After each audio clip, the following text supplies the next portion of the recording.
এর সাথে সাথে লং ড্রাইভে গিয়ে তিনি নির্বাচনে চলে গেলেন। 1990 সালে যখন একটি গণতান্ত্রিক সরকারকে হটিয়ে স্বৈরাচারী এরশাদ আসে, তখন অনেক ইতিহাস হয়েছে, অনেক ইতিহাসের জন্ম হয়েছে। আপনাদের শুধু একটি কথা মনে করিয়ে দিই, যখন স্বৈরাচার বিরোধী আন্দোলন তুঙ্গে সেলিম, দেলোয়ার, রাউফুল বসুনিয়া, নূর হোসেন জেহাদ, ডাক্তার মিলন সহ যারা শহীদ হয়েছে, একটি পর্যায়ে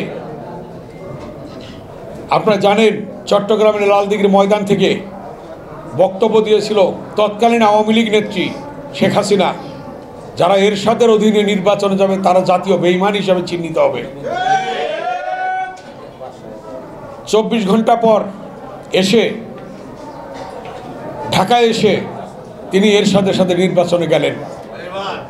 কোটি কোটি টাকার বিনিময়ে এরশাদের সাথে লং ড্রাইভে গিয়ে তিনি নির্বাচনে চলে গেলেন।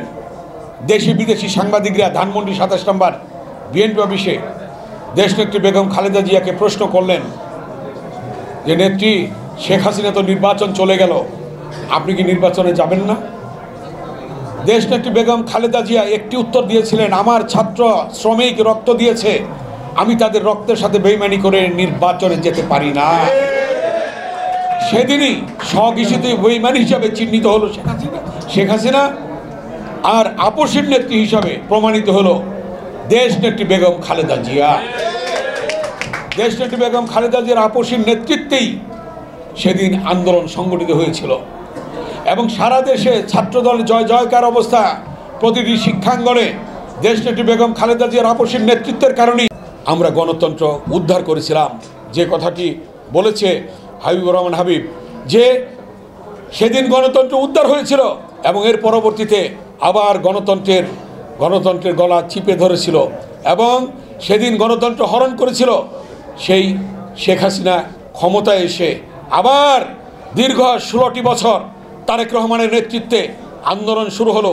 সেই আন্দোলনে আপনারা দেখেছেন, সে আমাদের ইলিয়াস আলী ছাত্রনেতা গুম হয়েছে, চৌধুরী আলম গুম হয়েছে, ছাত্রনেতার সুমন গুম হয়েছে, অনেক ছাত্র নেতৃবৃন্দ এবং যুবক স্বেচ্ছাসেবক বিভিন্ন সংগঠনের নেতৃবৃন্দ গুম হয়েছে, শহীদ হয়েছে, অনেকে শহীদ হয়েছে, অনেকে জেল খেটেছে, অনেকে মামলা খেয়েছে, কেউ ঘরে ঘুমাতে পারে নাই।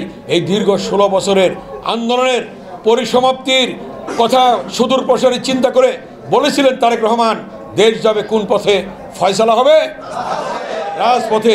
সেই ফয়সালাটা কিন্তু রাজপথই হয়েছিল তারেক রহমানের বক্তব্য অনুযায়ী, এবং সেই ফয়সালা হয়েছিল ছাত্র জনতার আন্দোলনের মধ্য দিয়ে এবং সকল রাজনৈতিক দলের নেতৃবৃন্দ যারা আন্দোলনে ছিল তাদের রাজপথে অংশগ্রহণের মধ্য দিয়ে, এবং হাজার হাজার ছাত্র জনতার শহীদের রক্তের বিনিময়ে আমরা আবার পেলাম গণতন্ত্র, পুনরুদ্ধার হলো।